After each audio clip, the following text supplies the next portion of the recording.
Ministria e Mjedisit, Planifikimit Hapësinor dhe Infrastrukturës po e shënon ditën botërore të planifikimit të qyteteve. Instituti i Planifikimit Hapësinor ka qenë prej vitesh ideator i shënimit kësaj dite dhe organizimit.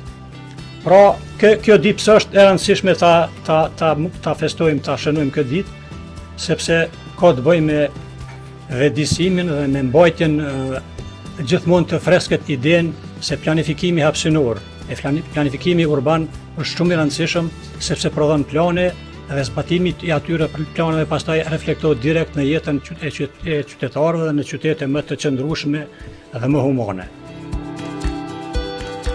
Banimi është një koncept kompleks dhe shumë diverzional që përfshin aspekte fizike, sociale, ekonomike dhe kulturore. Aspektet fizike lidhen me struktura dhe hapësirat e prekshme ku njerëzit jetojnë duke përfshirë ndërtesa dhe infrastrukturën. Sociale, marrëdhënie shoqërore dhe lidhja sociale që zhvillohen brenda njësive të banimit.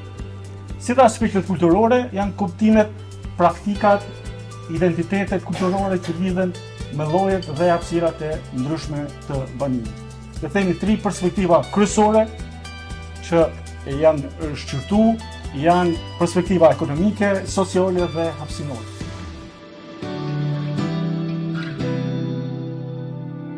Kemi vendosur listën e komunave të cilat kanë aplikuar në thirrjen e parë.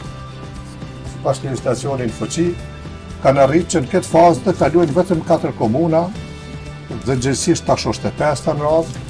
Pra, siç e parë këtu janë komuna e Kodrijevës, komuna e Pejës, e Istrovut dhe Gjilan. Vlera është 32 milion euro për këto 4 komuna, pa një vlerë buxhetore, pa një vlerë monetare, financiare.